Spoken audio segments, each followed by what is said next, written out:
Well, a very good evening to you all, and thank you for joining me this evening.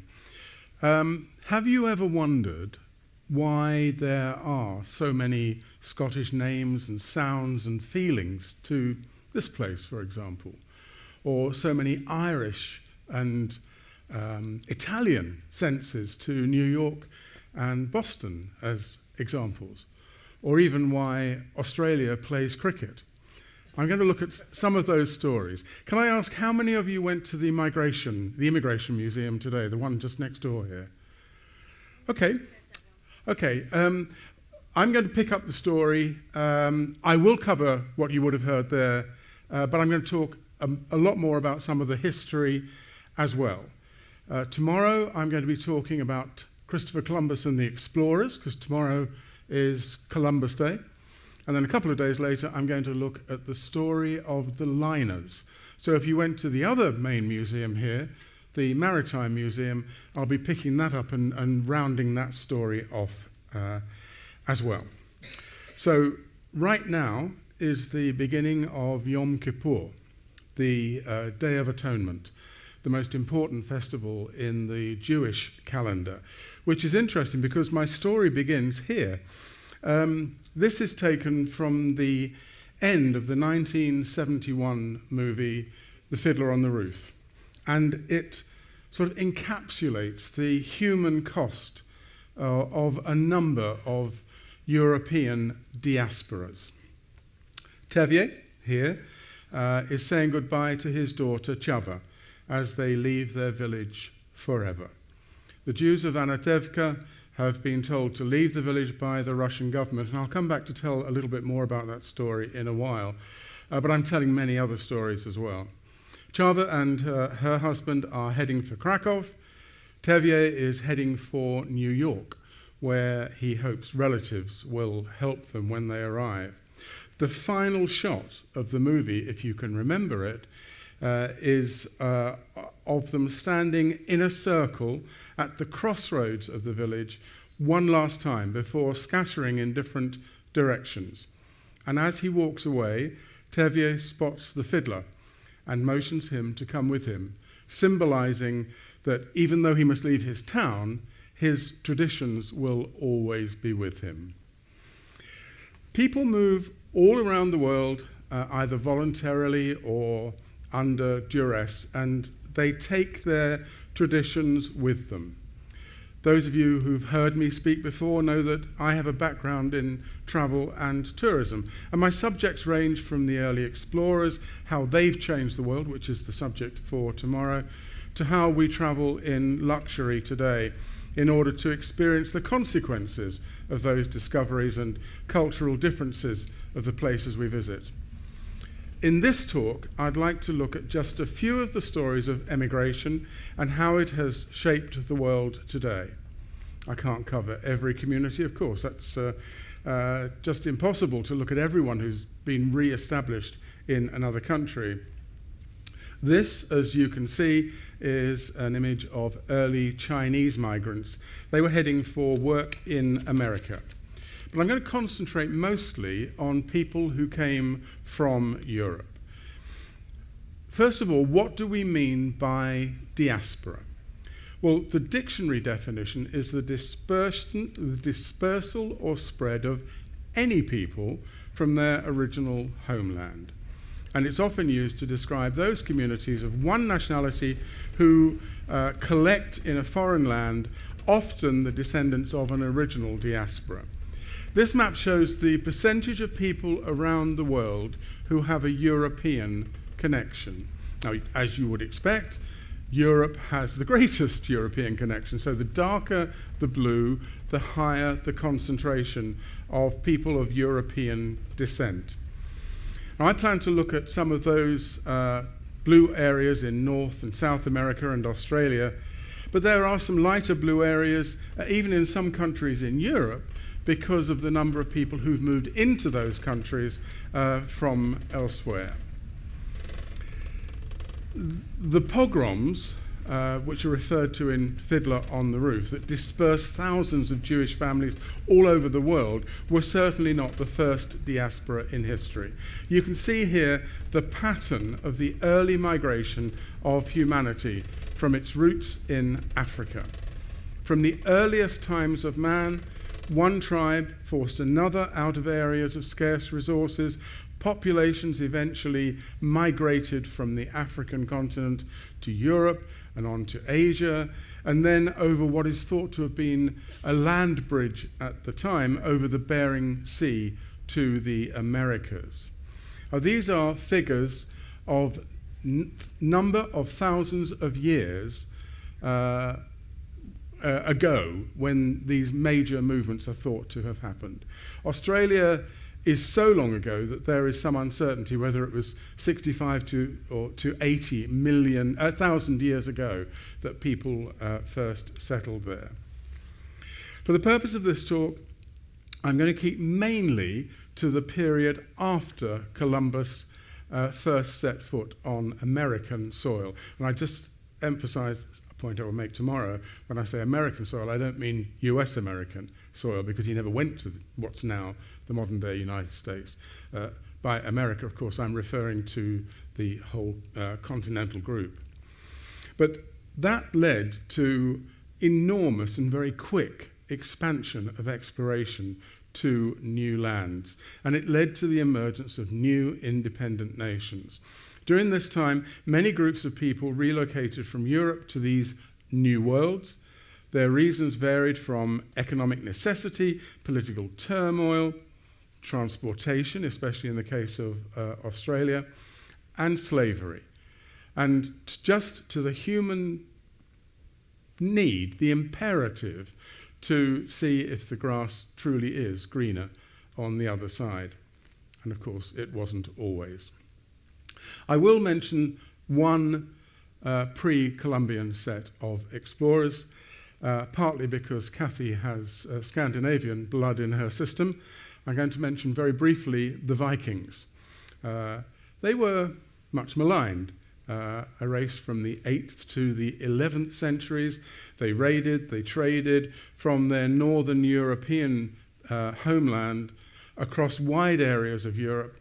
They explored west towards Iceland, Greenland, and to this part of the world as well, eastward to as far as Constantinople. From mountainous Scandinavia, which had limited space for farming, they set up colonies in many of the places they raided and were responsible for moving many slaves around their areas of influence. In fact, Dublin was a major slaving hub for the Vikings. If you do a DNA test today, it is more than likely that you will have some Scandinavian markers. This slide helps to demonstrate why it was important to people to move out of Europe for trading. It is because this dark red area here, which is Venice, controlled all these other red areas in the Mediterranean. All of the dark areas on that map were controlled by Venice, meaning that anyone who wanted to trade beyond the Mediterranean to the east had to pay homage to Venice, added to which the Ottoman Empire stood in the way between Europe and the East. And so they too took their cut. And so people, as I will explain better tomorrow, looked to alternative ways of getting to some of the riches of the rest of the world. From modern-day discovery of the Americas in 1492, and I say modern-day carefully because there were a number of other arrivals in America a long time before that, that stimulated a steady stream of people from Europe, many of them voluntarily migrating to these new lands. About 200,000 Spaniards settled in the American colonies before 1600. And while Columbus was looking to get to the Indies via the west, the Portuguese were extending routes around the southern tip of Africa to the east. The two vertical lines on this map represent one, the eastern one drawn by the Pope, and the western one drawn by negotiation between the Spanish and Portuguese, which defined the areas which could be claimed by each. To the east by Portugal, to the west by Spain, any new lands discovered. But as the exploration routes across the Atlantic demonstrate, coming from all over Europe, most of the other countries weren't going to pay any tribute to that. They just went off and did their own exploration, which is perfectly normal, I think. Initially, the colonization of the New World, particularly under the Spanish crown of Castile and Aragon, accomplished by the conquistadors, had a major impact. Took people, took traditions, took religion, took education. Large parts of the Americas were invaded and incorporated into the Spanish Empire. The Spanish crown created civil and religious structures to administer the region.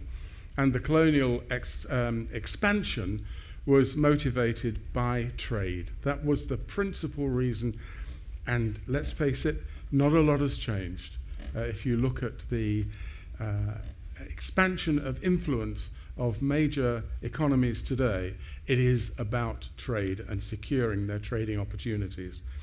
The Columbian Exchange, which again I will expand on a little bit tomorrow, also known as the Columbian Interchange, demonstrates those items, those factors that were exported from Europe and Africa to the Americas, and those that were brought back, especially some of the ideas, the culture, the populations, the technology, and the diseases that moved with people between the Americas and the old world, and especially during the 15th and 16th centuries.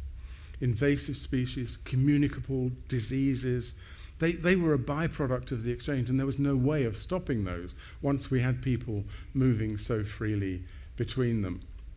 But I believe, and I hope I will continue to demonstrate this over my talks, the cultural exchanges, the transfer of people, both free and enslaved, had a generally beneficial impact on society. Not necessarily on those people, but generally on society. After the first wave of immigration to the New World from Spain, settlers arrived from all over Europe. They were encouraged by the commercial opportunities, the possibility of work, the way of raising money, the chance for political and religious freedom as well as influence. And in North America, the first English settlement was at Jamestown in the colony of Virginia in 1607, almost 100 years later. By 1650, England had established a dominant presence on the Atlantic coast. Many of the people who settled in the New World came to escape religious persecution. The Pilgrims, the founders of Plymouth, Massachusetts, arrived in 1620. By the early 1700s, enslaved Africans made up a growing percentage of the colonial population, and by 1770, more than 2 million people lived and worked in Great Britain. Lived and worked in Britain's 13 controlled North American colonies. But slavery had a major impact. It wasn't invented at this time. Slavery had been around for many hundreds of years. Primitive man took slaves, the cultured Egyptians took slaves, the Romans, the Vikings, and technically not a European diaspora, but it was Europe that controlled the flow of people from Africa across to the Americas today. And of course, the world today has been influenced by that. The cultural blend that we have that brings so many different styles of people and ways of living together. The 2010 US census stated that between 35 and 50 million, so that's approaching 15% of the US population, are black or of sub-Saharan African descent. They tend, not exclusive, but they tend to be descendants of slaves brought to the New World between 1600 and the early 19th century. The practice was finally made illegal in 1865 after the US Civil War. There was also a sizable West Indian Caribbean immigration of African descent, I mean much larger. The biggest destinations for slaves from Africa were Brazil and the Caribbean. What we now know as the United States was a smaller aspect. I'm not going into the politics or the legacy of slavery, especially when the highest number of slaves known in history, that period is right now. It wasn't 200 years ago. There are more people in slavery in the world today, according to the United Nations, than there ever have been. But let's move on. So what was happening in Europe? There were several events that encouraged large groups of people to emigrate in whole communities, and we'll look at just a few of those. One of the first diaspora to the New World was the Scots. The Highland clearances were the evictions of a significant number of tenants in the Scottish Highlands and Islands, mostly in the period between the middle of the 18th and the middle of the 19th century. And in this first phase, it was because of agricultural improvement and the need for fewer workers. So landlords wanted to increase their income by paying fewer people, and this involved the enclosure of the open and the shared grazing. It displaced tenants and getting alternative tenancies, which created crofting communities. The second phase, which was in the early part of the 19th century, up to about 1850, involved these overcrowded crofting communities, the people who'd been moved out in the first phase. They'd lost the means to support themselves.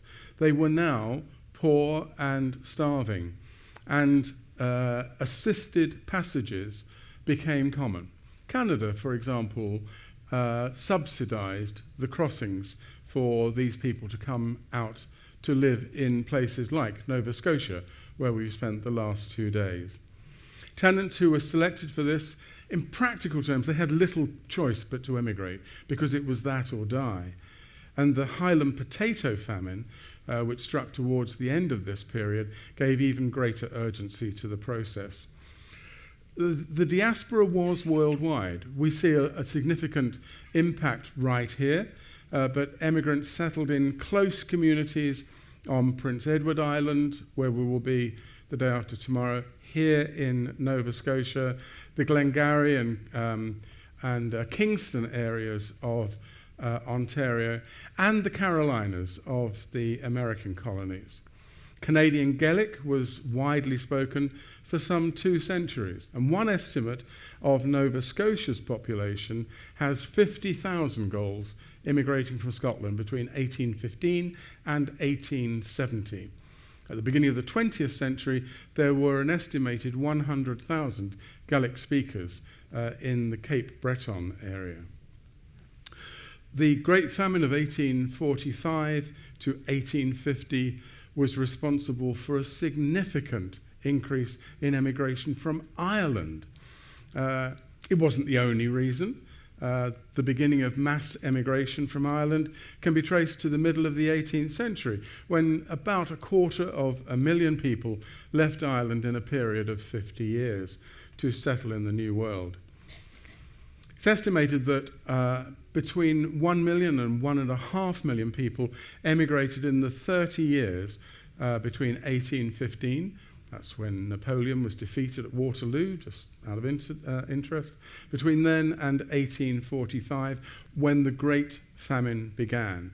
And during the worst of the famine, emigration reached somewhere around 250,000 people in 1 year alone, with Western Ireland seeing the most people leaving.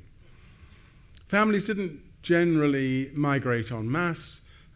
Younger members would go ahead. So a lot of the migration became a sort of rite of passage, really. And unlike similar emigrations throughout world history, women also left. Young men and young women would go just as often, just as early, and in the same numbers. The emigrants would send remittances back to the family in Ireland, which in turn allowed another member of the family to leave and to join them. Similar to what is happening today with the boat people arriving in Europe and people crossing the borders of the south of the United States. Of the more than 100,000 Irish that sailed to the Americas in 1847 alone, an estimated 1 in 5 died from disease and malnutrition. Overcrowded, poorly maintained, badly provisioned vessels known as coffin ships sailed from small, unregulated harbours in the west of Ireland in contravention of the safety requirements of the day, and mortality rates were high. The National Famine Monument, which is at the base of Croagh in County Mayo in Ireland, depicts a coffin ship. And it is, the image is enhanced by the use of representations of bones and skeletons used as rigging. The coffin ship was unveiled by the President of Ireland, Mary Robinson, in 1997 to mark the 150th anniversary of the Irish famine. Once they reached America, most Irish became city dwellers with little money. Many had to settle in the cities where the ships first hit land. And by 1850, the Irish made up a quarter of the population of Boston, New York, Philadelphia, and Baltimore. And most of those people now settling in the cities came from very rural areas in Ireland. They were faced with a very different way of life. You have probably heard the expression a pogrom. I referred to it right at the beginning. It's a violent riot aimed at the massacre or persecution of an ethnic or religious group, whatever the religion of that group. The term originally entered the English language to describe the 19th and 20th century attacks on the Jews in the Russian Empire, mostly within what was known as the Pale of Settlement. Similar attacks against Jews at other times and other places have become retrospectively known as pogroms. The 1821 pogrom was perpetrated by ethnic Greeks rather than Russians, and is named in some sources as the first of the modern period in our history. You may have heard the expression the Pale of Settlement. This is a western region of Imperial Russia. The borders varied over time between 1791 and towards the end of the First World War in 1917. Permanent residency by Jews was allowed, but beyond that area, the defined area, Jewish residency was absolutely forbidden. The Pale came into being under the rule of Catherine the Great. Initially, it was a measure to speed colonization of newly acquired territory on the Black Sea, and Jews were allowed to expand the territory available to them. But in exchange, Jewish merchants could no longer do business in the non-Pale parts of Russia. The name Pale of Settlement first arose under the ruler Nicholas I. That was between 1825 and 1855. It gradually shrank, it became more and more restrictive, and the concentration of the Jews in the Pale, coupled with Tsar Alexander III's fierce hatred of Jews, and the rumours, unfounded, that they had been involved in the assassination of his father Alexander II, made them easy targets for pogroms and anti-Jewish riots by the majority of the population.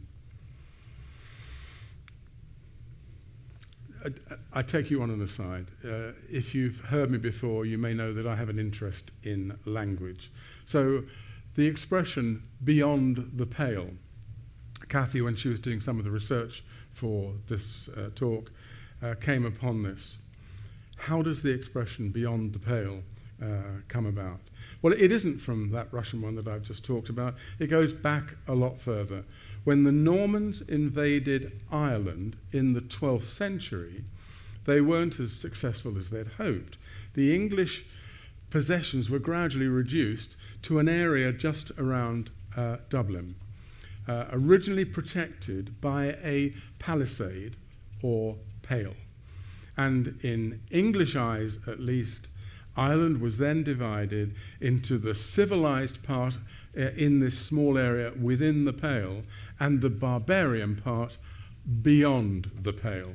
And that became a common phrase for, especially in Elizabethan time, it became a very common expression of places, attitudes, people who were beyond what we felt was in our style or good. But back to our emigrants looking for a better future. The simple innovation of sailing to a schedule made things much easier. Until the middle of the early part of the 19th century, ships sailed when they were full. And the owners started to realize that if they could sail to a regular schedule, both cargo clients and passengers could actually make a reservation, and it was easier for them then to plan.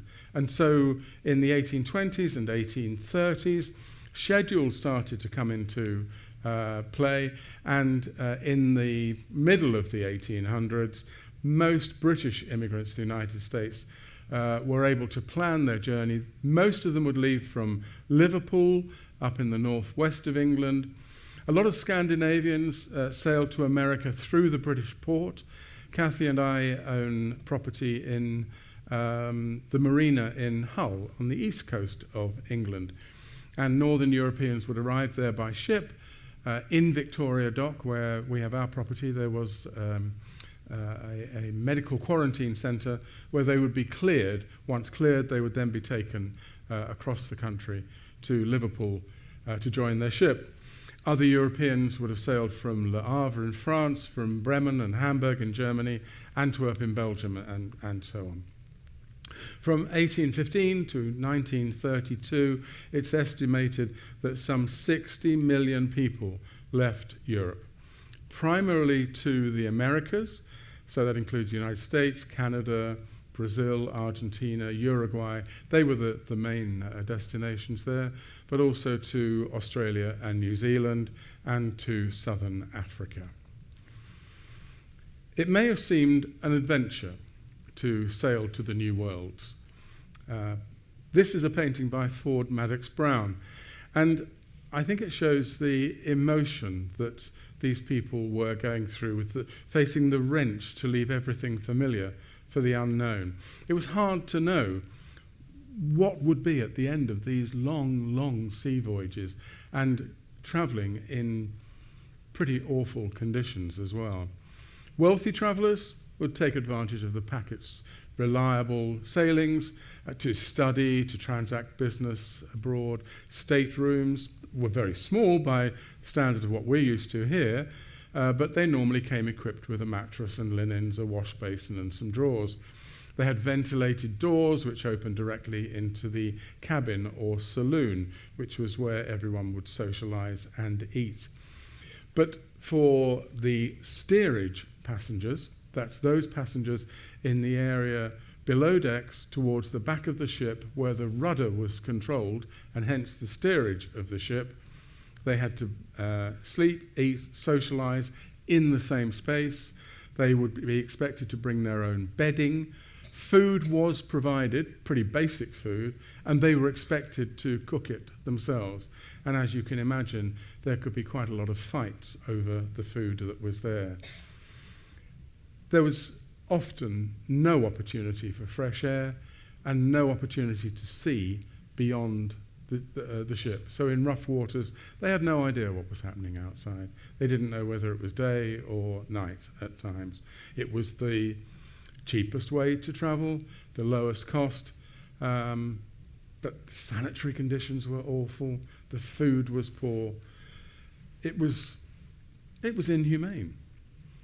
Now, one of our favourite museums is the Maritime Museum, which I'm going to come back to in a couple of days' time. It has some fascinating local stories, and it talks about Samuel Cunard and his influence. And if you walked along the boardwalk yesterday or today, you'll have walked past the statue to Sam Cunard. Of course, immigrants entering any country had to pass strict vetting procedures. Ellis Island is a federally owned island in New York Harbor that we passed as we were leaving New York on Sunday evening. From 1892 to 1954, about 12 million immigrants arriving at the port of New York and New Jersey were processed there under federal law. And today, it's part of the Statue of Liberty National Monument. So you can, in your mind, you can place it from our sail away on Sunday. The north side of the island is the site of the main building, and it's now a National Museum of Immigration. So what was the effect of the countries receiving these huge numbers of immigrants? And indeed, while the opportunities of the New World were expanding, its streets were never literally paved with gold, of course. So they were often badly let down when they arrived. And the people who were already there, like this workman in this cartoon from 1888, were attacking businessmen for welcoming large numbers of new, cheaper labour to compete with them. We tend to assume that a large part of the US is Spanish-speaking because of the old colonial influences, or perhaps because of modern immigration from Mexico and South America and Haiti and so on. But at the end of the 19th century and the start of the 20th, tens of thousands of Spanish workers and peasants settled in tight-knit communities across the length and breadth of the United States. These weren't like the communities in Cuba and Argentina that were settled much earlier. The Spanish enclaves in North America strengthened thanks to local information networks back at home, where word would spread of job opportunities across the Atlantic. So they worked in tobacco factories, they worked in other manufacturing and in mines. And the flood of immigrants peaked during the First World War. Spain remained neutral during the war, and this stance combined with the need for workers in North America led to many more people coming in. The other huge population in the Americas was the Italians, and there are two major Italian diasporas in Italian history. The first began around 1880, 2 decades after the creation, the unification of Italy. And the second was in the 1940s with the rise in fascism in Italy and people wanting to put that behind them. Poverty was the main reason that people were prepared to uproot themselves and their families. Canada was originally a French colony within the larger territory of New France, and as we get to Quebec, Montreal, we will see much stronger examples of the French influence there. I mentioned earlier, Scottish people have made a larger impact on Canadian culture, and you will have seen some of that. The Citadel in Halifax is a very Scottish feel to it. They now make up the 3rd largest ethnic group in Canada, according to the 2016 census. The number of Canadians claiming full or partial Scottish descent is nearly 5 million people, or about 14% of the nation's total population. Prince Edward Island, where we're heading next, has the highest concentration with around 41%. And just to put this into context, this is Prince Edward Island. This is Nova Scotia, where we have spent the last couple of days, right in the centre there. And then up here is Newfoundland. And those are all important parts of the stories because the Maritimes attracted people because of the opportunity there to be left alone, to pursue their traditional way of life. If you've seen the stage show, or I think now the movie, Come From Away, which talks about the planes diverted to Newfoundland on 9/11, you will have heard the distinct accent. The Hudson's Bay Company was dominated by a Scottish managerial class and played a huge role in the colonial settlement of British Columbia. Many of the leading early colonial officials were Scottish or of Scottish descent. And from 1928 to 1971, Pier 21, right next to where we were moored in Halifax, was an active immigration shed and is now a museum demonstrating the story. So South America was originally mainly populated by Spain and Portugal, but as passage across the Atlantic became easier, 13 million Europeans migrated to the region between 1870 and 1930. And this included the Volga Germans. Upon the invitation of Catherine the Great of Russia, 25,000 Germans had immigrated to the Volga Valley in Russia to establish 104 German villages in the 1760s. A century after the first Germans had settled in the Volga region, Russia passed legislation that revoked their rights and privileges. And so Volga Germans started to relocate to Argentina and Brazil back in 1877. Italian immigration to Argentina, along with the Spanish, formed the backbone of Argentine society. And minor groups of Italians started to emigrate as early as the second half of the 17th century. But the stream of Italian migration to Argentina became a mass phenomenon between the end of the 19th century and 1920, when Italy was facing major social and economic disruption.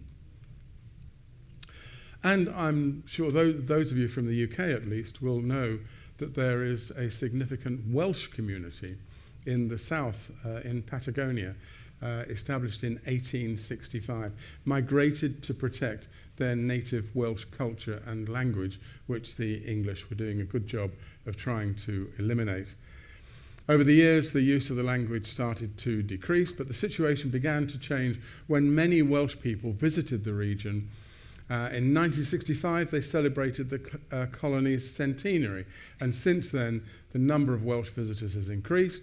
There is broadcasting and press in the Welsh language there, and there is even a Welsh-speaking Argentine TV station. The history of Australia began with the initial human migration to the continent around 80,000 years ago, as I said at the beginning, when the ancestors of the native Aboriginal Australians arrived on the continent via the islands of maritime Southeast Asia and New Guinea. From the 17th century onwards, the continent experienced the first coastal landings and exploration by European explorers.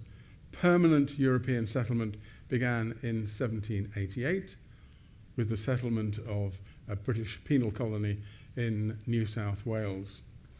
During the gold rush in the middle of the 19th century, about 500,000 people migrated to Australia. And that has continued with an economic drive to explore new opportunities there. From the Federation in 1901, Australia maintained the White Australia policy, very similar to what was happening here in Canada at the time. That was abolished after World War II. heralding the modern era of multiculturalism in Australia. And from the late 1970s, there was a significant increase in immigration from Asia and other non-European countries. And after World War II, Australia believed that it must increase its population to avoid the threat of another invasion. And so displaced people mostly from Europe were welcomed, including people from the Baltics, Poland, Italy, and Germany. Hundreds of thousands of displaced European immigrated to Australia, with more than 3 million people emigrating from Europe during the late 1940s, right up until the 1960s. Refugees were closely followed by economic migrants, keen to leave the war in Europe behind them. And the Australian government, followed quickly by the New Zealand government, established a subsidised programme which allowed people for just £10 and a commitment to stay and work for at least 2 years to relocate to Australia or New Zealand. New Zealand had a similar programme in the middle of the 19th century and again at the beginning of the 20th century. Canada had a similar programme before, and they had proved that these were successful. And the Commonwealth of Nations arranged assisted passage on chartered ships and aircraft. If you look at this picture quickly, you could believe you were in Scotland. In fact, this is Dunedin, right in the south of South Island in New Zealand. And like areas of Canada where we are now, there is a very strong Scottish heritage and influence there as well. Of course, the continuing relocation of peoples provides us with some almighty headaches. Conflicts arise based on arbitrary lines drawn on maps, many of them by British imperial managers. The Balfour Declaration was a public statement issued by the British government in 1917 during the First World War, announcing support for the establishment of a national home for the Jewish people. East Africa and Palestine were both considered. The leaders of the Jewish people were happy to establish their homeland in Africa, but the British authorities persuaded the United Nations to choose British Palestine. And after the Second World War, few people denied that the Jews had suffered discrimination for too long, culminating in the horrors of the Holocaust. And in 1947, when thousands of displaced Jews were making their way to British-controlled Palestine, the UN adopted a partition plan for mandatory Palestine, recommending the creation of an independent Palestine and an independent Jewish state with an internationalized Jerusalem. It didn't happen, and I don't intend to go into the politics of that here. I'm going to finish with a quick look at Europe itself, because in so many conflicts, the Second World War left many, many people on the wrong side of freshly drawn borders. Now, in this picture, you can see people of German extraction expelled from Poland whose borders were shifted west. You look at a map of Europe. Poland doesn't look anything like it did 80 or 90 years ago. There are very few borders in mainland Europe that are now what they were 100 years ago. It's a melting pot of nationalities, and the European Union has stabilized that control, whatever else you may know about the European Union.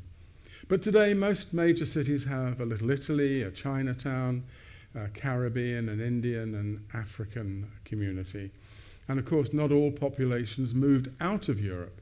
As I mentioned before, the colonies of the New World, Africa and the Pacific, have provided workers, armies, and family links to their parent countries. And since the colonies have achieved independence, many of them look to their old colonial rulers to provide shelter and support. It hasn't always been straightforward, but my time is up. So it's time for us to eat and for me to move on.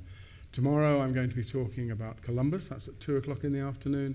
And 2 days later, I'll be talking about the great days of the ocean liners and some of the terrible conditions that people would travel in. I'm going to finish with a recommendation. Many towns and cities have museums showing the struggles of those who travelled to the New World. And one of the best that we've found is in Bremerhaven in Germany. You can follow in the footsteps of an individual who's marked on your ticket, right the way through the emigration experience. And if you have the opportunity to cruise into Bremerhaven, I encourage you to visit that museum. But for now, it's time to stop. Kathy and I are here. We're very happy to take questions and to follow through any of this or any other related items. For now, thank you very much for being here.